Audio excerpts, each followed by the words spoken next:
conocer una figura clave de la Universidad Nacional de Rosario, docente e investigadora. Tiene su campo de estudios en lo que es la semiótica de los estudios culturales. Tiene un currículum impresionante. Fue directora de la Escuela de Diseño Gráfico de Rosario y del Centro de Estudios Canadienses. También fue directora del Centro de Políticas Públicas de la Fundación para la Democracia Internacional. Miembro fundadora de la Federación Latinoamericana de Semiótica y desde 2018 es presidenta de la Asociación Argentina de Estudios Canadienses.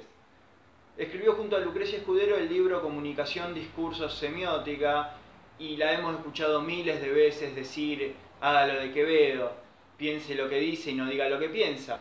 Pero hoy nos va a decir todo lo que piensa. Le invitamos a sentarse al living y a compartir un rato a Olga Corra. Primero que todo, Olga, gracias por ser nuestra primera invitada acá en el living. La idea es mostrar a la Olga investigadora, pero también la persona que está detrás de esa investigadora. Tenés una larga trayectoria académica, mirando un poco para atrás, mirando un poco para el pasado, ahora ya con toda esa experiencia. ¿Qué crees vos que fue lo más transgresor que hiciste en toda esta carrera? Primero tendría que empezar a decirte que tuve unos padres que entendieron siempre lo que quería hacer, que era algo que ellos no entendían que uno quisiera hacer. Esto era bastante. Ser maestra en aquel momento era todo un tema. Ser maestra era más o menos una cosa importante. Pero estudiar esta cosa llamada semiótica, estudiar letras, vos vas a comer con lo que estás estudiando, esas preguntas fueron preguntas generales que después fueron apoyadas. Yo no me voy a olvidar nunca de una pregunta, esa pregunta puntual me la dijo mi papá, que me pareció brillante. ¿Esta profesión que vos estás buscando te va a dar de comer? ¿Te va a permitir autoabastecerte? Y después me dijo una cosa como poco extraña para aquella época, teniendo en cuenta la condición etaria que nosotros tenemos y que manejamos. La pregunta de mi papá fue: ¿te va a permitir crecer con todo lo que vos sos? Porque una de las cosas importantes que yo tuve en mi familia fue la creencia. Mis padres creían que yo era no solo la más linda del mundo, no solo la más inteligente del mundo, sino porque además fui la única universitaria en esa familia. Entonces, es un mundo un tanto extraño. Entonces, la primera transgresión, digamos, fue estudiar, no magisterio, que era bárbaro, sino irme a dar clase a una escuela rural en La Esperanza, donde despiojaba, daba el desayuno, clases, cocinaba al mediodía, hacíamos la tarea y me volví a mi casa. Pero desde el punto de vista de transgresión, bueno, la transgresión fue siempre... o por lo menos en mi caso, hacer cuestiones que otra gente no pensaba. Y tuvo que ver, por ejemplo, en presentarme las becas canadienses, cuando todo el mundo me aseguraba que no iba a ganar la beca. Eso en el plano académico universitario, que yo viajaba, recuerdo, yo trabajaba como maestra y viajaba una vez por Buenos Aires a trabajar con el Liceo Verón en la Facultad de Ciencias Sociales, en la carrera de Comunicación, y volvía a las 4 de la mañana y a las 7:30 estaba en el patio normal número 2 escuchando Aurora. Eso ya era todo un acontecimiento. Claro. Bueno, Olga, ¿cómo fueron tus estudios superiores? ¿Cuáles fueron las primeras herramientas que estuviste transitando en este camino? Y bueno, ¿cómo fue ese recorrido? Porque yo estudié letras y estudié una rama de letras que nadie tocaba, que era la semiótica. Porque era la que me permitía a mí trabajar en el implícito, en la doble lectura, y en esta cosa de decir, bueno, si un signo molesta o si un signo está allí, si un signo marca algo, no vamos a discutir quién dice qué sobre el signo y qué sé yo, pero desde qué lugar uno puede mirar la cosa que no lo mire otra. Esa fue siempre mi mirada. Nunca ejercí en letras. Bien. Nunca ejercí en la Facultad de Humanidades. Siempre estuve en grupos y en equipos que tenían que ver con comunicación. Empecé a trabajar con la gente del ISET número 18 en el armado de lo que eran los periódicos para los estudiantes, que era genial en aquel momento. Y creamos junto a Quique Pessoa y Susana Tealdi lo que fue la Escuela de Locución. ¿Por qué? Porque para vos ser locutor en la provincia de Santa Fe, tenías que ir a rendir a Buenos Aires, al ISER, y tenías que hablar como un porteño. Y yo siempre discutí que porteños somos nosotros también. Nosotros no tenemos puerto. Y bueno, ¿y por qué ellos son porteños y nosotros somos rosarinos? Somos rosarinos porque somos mal llevados, porque no tenemos fundadores. Todo ese tipo de cosas va colocando mojones en la situación. Entonces, la impronta de estar en otro lugar, de estar en el lugar donde el medio puede, donde un medio de comunicación puede generar cosas, fue siempre la impronta que a mí me interesó. Y me interesó como me interesa hoy. Acá, en aquel momento me interesaba el periodismo, cómo se hacían las editoriales, qué era una noticia, qué era un copete, para lo cual hay expertos en la facultad maravillosos. Yo no me dediqué a eso en nuestra facultad en comunicación, pero hoy me interesa muchísimo qué es Assange y la Wikileaks, qué es el tema de las fake news, qué pasa con las redes. De pronto esa misma instancia que teníamos y que uno va recorriendo, te coloca en otro lugar.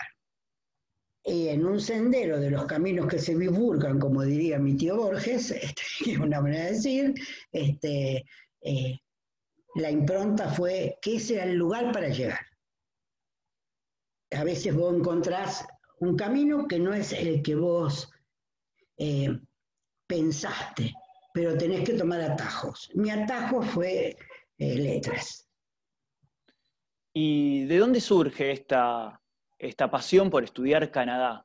Yo me había entusiasmado, yo estaba en ese momento, ya había rendido mi concurso y estaba trabajando en Buenos Aires, en la UBA, en la Facultad de Ciencias Sociales, como adjunta ya, después quedé como titular de la cátedra del Liceo Verón. Porque cuando el Liceo Verón se va a Francia, yo rindo para ser titular. Y no me voy a olvidar nunca que un día, saliendo de esas clases populosas, me choco con una vitrina que decía becas a Canadá. Y nosotros estábamos armando con gente maravillosa como como Lucrecia Escudero estoy hablando, Raúl Ajeno, con un rector que tuvimos en ese momento que era maravilloso y que te decía todo que sí con tal de que vos hicieras, que era Juan Carlos Milet. Estábamos armando un departamento de tecnología educativa que era único en las universidades y de hecho hicimos un sistema de TV, video educativo, TV, lejos, no sé si te queda claro en dónde está la distancia. ¿Por qué? Porque había una cosa que era maravillosa. Estaba trabajando una persona increíble, que era Edith Lewy, en un programa que se llamaba UBA 21, y tenía muchas cuestiones que tenían que ver con Paulo Freire, con Montessori, con Waldorf, las nuevas maneras de enseñar y qué sé yo, que tenían cuadernillos, programas radiofónicos y programas televisivos. Y así sale lo que nosotros conocemos hoy en Rosario como el IRICE. Entonces, salgo y veo que hay becas que se llamaban becas de contacto académico, y a mí me interesa. Luque había ido el año anterior a esa beca, había visto todo el tema de semiótica, después nosotros arrancamos con un congreso que hicimos en Rosario que fue único, para no hacer, vos imaginate, nosotros tuvimos 700 personas en el hoy Fontana Rosa, con una lata y un palo. Hacíamos copias en esténciles. Entonces, efectivamente me presento a la beca y la gano. Y la gano con un tema no menor que era tecnología educativa. Y armamos el departamento de tecnología con la Universidad de Montreal, una universidad maravillosa.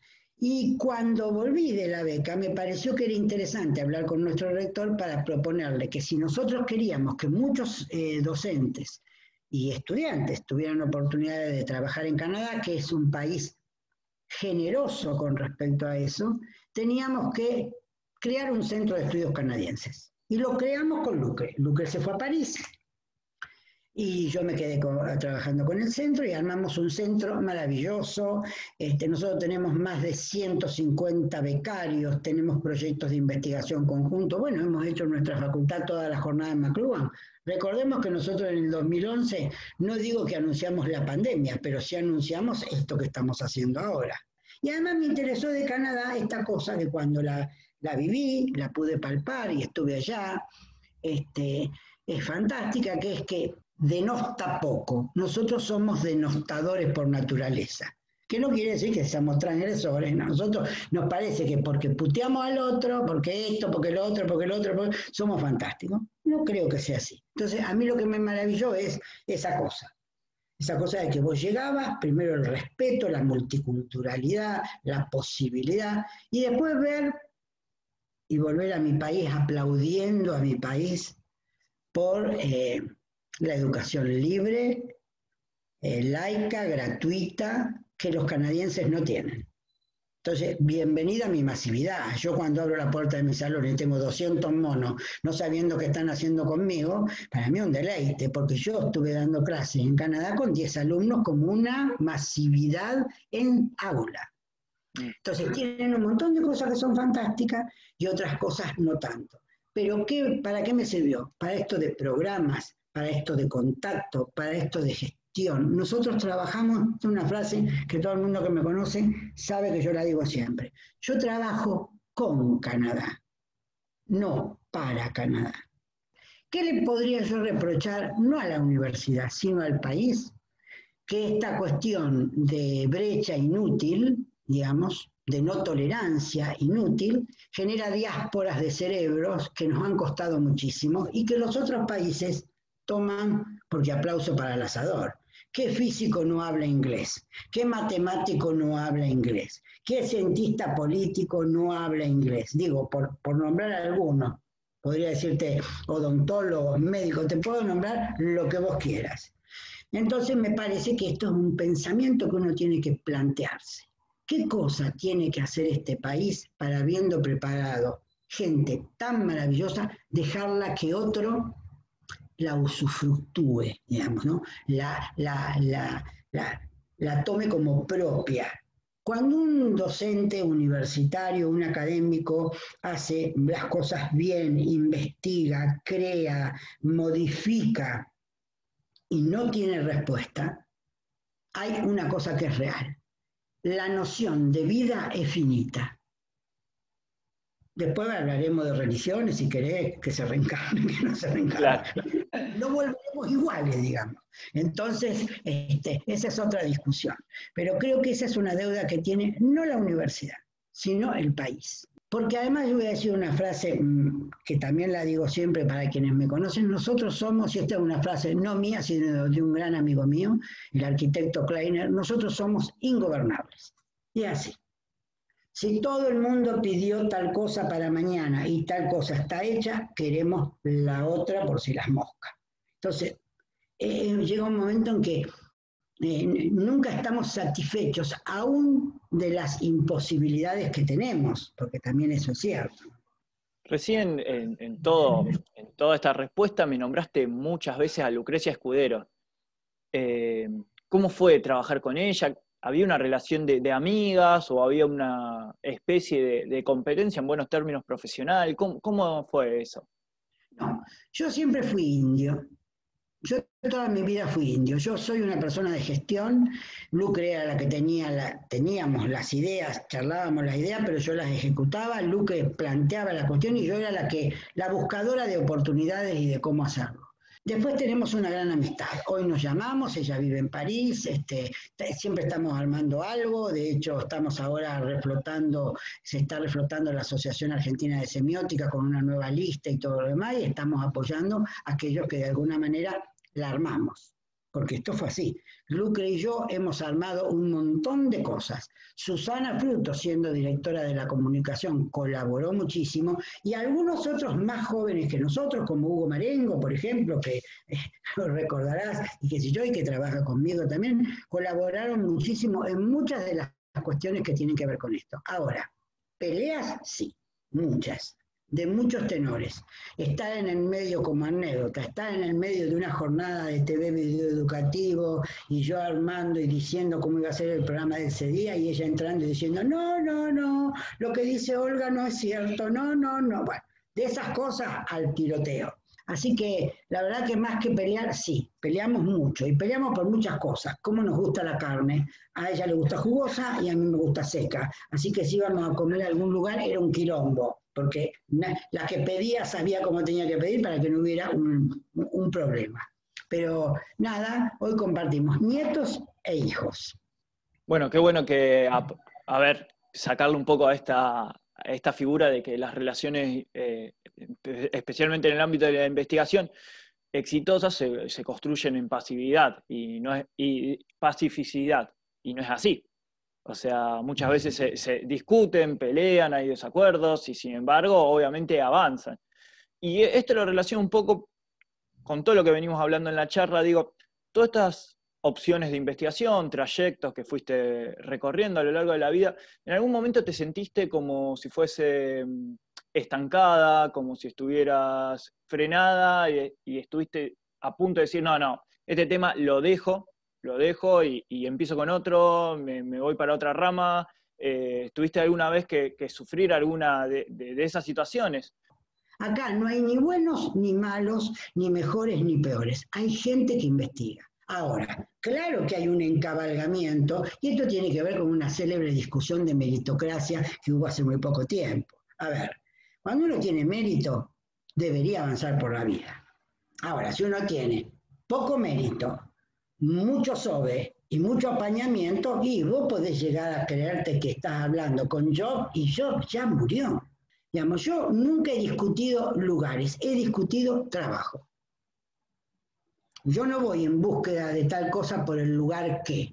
Y de hecho, cuando a mí me parece que hay algo, y hablo muy personalmente, porque creo que esa es la cuestión, y tengo gente que trabaja conmigo que es fantástica, digamos, cuando uno piensa que algo tiene que cambiar, tiene que ir por ese cambio. Después te van a sopapear, obviamente, se va a caer la estructura encima, te van a decir que eso no se puede hacer, que no te conviene, que no era lo que pedían. Siempre hay una explicación maravillosa que era, pensé que no era lo que iba a ocurrir. Bah, uno puede asombrarse de ciertas conductas cuando no quiere verlas. Y nosotros después tenemos esta cosa que tiene que ver con que son, a ver, nosotros vivimos varias etapas. Para aquellos que pudieron irse del país, tuvieron la ventaja de insertarse en otras realidades académicas que les permitían crecer más.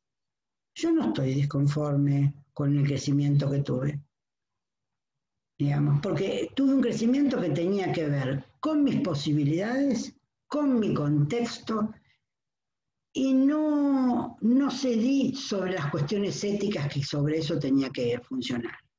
Entonces, yo estoy tranquila con eso. Vos en una nota anterior, en algún momento, recuerdo que dijiste que WhatsApp había revolucionado el lenguaje.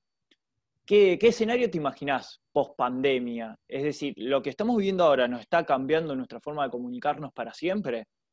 Yo creo que sí, que para siempre sí, y además porque vamos a tener, justamente estaba leyendo un texto que se lo voy a pasar a los chicos en esta semana. Mira, nosotros veníamos de una cuestión que tiene que ver, el primer calendario fue justiniano, el segundo calendario fue gregoriano, que es el que estamos viviendo y sobre el que estamos trabajando. Tendremos que armar otro calendario. Va a haber otro calendario con otras miradas y con otros festejos, que van a tener que ver con el hecho de poder encontrarnos, con barbijo, con lo que fuera. ¿Por qué? Porque además yo creo que hay una cosa que es también importante, que tiene que ver con que nadie registra que lo que nos está ocurriendo es lo que le ha ocurrido a la humanidad desde siempre. El otro día hablábamos con los chicos en clase, a ver, ¿por qué las edades cambian? O uno las nomina de otra manera, porque generalmente hubo una hambruna y una peste en el medio que marcó esa cuestión. A ver, nos quejamos, está bien, estamos en pandemia, no nos podemos ver, pero si estuviéramos bombardeados, por ejemplo, y creo que sí, que las redes y el discurso y el lenguaje va a ser de otra manera. Los tiempos, hay un tiempo detenido que va a haber que empezar a marcharlo de alguna manera organizada. De hecho, vos ya no sabés bien si estás en sábado o domingo. Tendremos que repensar los feriados. Digo, tendremos que repensar la moda, porque ahora tenemos moda superior. A no ser que vos tengas una cámara que te tome completo y vos digas, yo hoy voy a interactuar completamente. Digo, pero si no, todas esas cosas son mecanismos de ajuste. En lo personal, Olga, ¿cómo te llevas con el celular, con las nuevas tecnologías, con la superposición de pantallas? No, yo me llevo como puedo, no tengo problema. En realidad no tengo problema, no me molesta hacerlo. Digamos, puedo tener problemas porque no me sé conectar, porque no sé si saco el fondo, si pongo el fondo, esas cosas. tengo que ver más con una cuestión de problemática técnica, no tecnológica. No conozco el mecanismo técnico, pero el tecnológico sí, porque me encanta la idea. Además, esta cosa maravillosa que vos tenés, que si vos tenés un teléfono y querés ver a alguien, hagas una videollamada, no es lo mismo que el contacto personal. Yo no estoy diciendo eso, porque si no, seguro que van a decir cualquier cosa. Pero que vos puedas hacerlo, yo siempre creo que como referencia hay que tener lo que se pudo avanzar de lo que hubiera sido esto en otro momento. Digo, claro que la cuestión afectiva tiene que ver con estas cuestiones sensibles del toqueteo, digamos, ¿no? Del hecho de poder abrazarnos, tenernos, pero bueno, de no poder hacer así y de tener que ir de a poco, tenemos posibilidades que hacen que nosotros tengamos contacto que antes no había. Y además que van a cambiar las cuestiones de código. ¿Qué cosas se van a cambiar? De hecho, hay una gran discusión entre lo que llamamos lenguaje inclusivo, y eso se va a empezar a notar efectivamente en todas estas cuestiones que tienen que ver con cómo escribimos. Ya era un mecanismo un tanto bolonqui cuando uno apostrofaba las palabras, ¿no? Que ponía, ahora vos pones T, B y N, y quiere decir también. Es decir, que apocopaste la palabra. Va a pasar con un montón de cosas.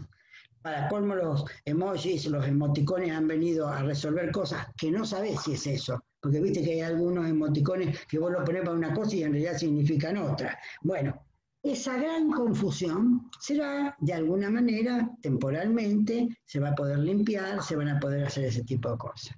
Teniendo en cuenta este contexto, pero también no solo exclusivo a la pandemia, sino también a lo que pasaba en los años anteriores, digo, ¿qué vínculo tenés con los estudiantes hoy por hoy? Y si vos notás que se fue transformando ese vínculo, es más, te doy un dato que seguramente vos lo conocés, hay un equipo de fútbol de la universidad, del torneo interno, que se llama Olga Corner en tu honor. O sea, sos una figura, digamos, reconocida para los estudiantes.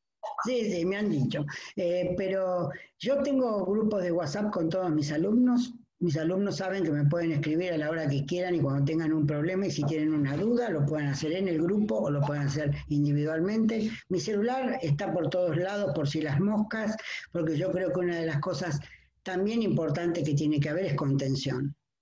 Y si yo puedo darla de alguna manera desde mi lugar, me parece que es lo que hay que hacer. Y vamos y venimos a la hora que sea. Me mandan, por ejemplo, Olga, te mandamos esta producción a ver lo que te parece, yo contesto. A mí estas cosas me parecen geniales. Y lo de Olga Corner sí, lo sé. Como también sé que aparezco varias veces en muchas de las frases que decimos cuando damos clase, que son espontáneas, no es una cosa pensada ni estudiada, sino que surge en el momento y bueno, y la aprovechamos. Y tampoco me ofende. Yo no creo que el alumno me falte el respeto por tomar una frase mía que además he dicho públicamente. ¿Qué consejo le darías a los estudiantes y a los investigadores que están comenzando sus primeros pasos dentro de la Universidad Nacional de Rosario? ¿A los estudiantes o a los investigadores? A los investigadores que traten de investigar aquellas cosas que creen que no tienen respuesta, porque si no tienen respuesta, alguna respuesta hay. Eso es fundamental. Y creo que cada respuesta tiene que ver con una época determinada. El contexto es maravilloso. Quien es muy joven tiene una mirada sobre las cosas que nosotros no tenemos, pero el reposo del guerrero marca experiencias tan interesantes que le pueden dar hilos, para que busquen estas cuestiones, que tiene que ver con la paciencia, ¿no? Yo siempre digo a lo Quevedo que uno se siente a esperar que pase algo, alguien o lo que te ocurra. Y a los estudiantes que inician, que tengan paciencia, que nos acostumbremos todos a esta nueva etapa que estamos viviendo, que se tranquilicen, que no es que van a dejar de aprender, aprenderemos de otro modo, pero en realidad nos vamos a encontrar para sacarnos las dudas, porque las dudas de los seres humanos solo se aclaran en presencia, pero que por suerte la virtualidad está apurando los términos para que no perdamos contacto. Y la última que te hago para terminar esta entrevista, te propongo en realidad, más que una pregunta, es un juego. Yo te voy a comenzar la frase del párrafo y vos la vas a completar. Olga Corna es, te lo dejo a vos. Olga Occorna es una docente apasionada por lo que hace y cree que si la pasión establece parámetros para generar producciones, es lo mejor que puede ocurrir. Así que hay que ser apasionado y vehemente en las cuestiones que uno encara. Puntualmente para nosotros en el área de lo académico, porque generalmente los vaivenes o los problemas que podamos tener tienen que ver con colocar vehemencia. Ser vehemente es impulsar hacia adelante. Bueno, Olga, finalizamos la entrevista. Te agradezco el tiempo que nos brindaste. Pues yo agradezco enormemente que hayan pensado en mí y que hayamos podido hacer esto. Así que les mando un cariño enorme a todos. Me alegro de la iniciativa y ustedes hacen lo que yo les dije. Hagan cosas que otros no hicieron. Fantástico. Esta es la universidad que queremos. Te agradezco, Olga. Muchas gracias. De nada, un beso a todos.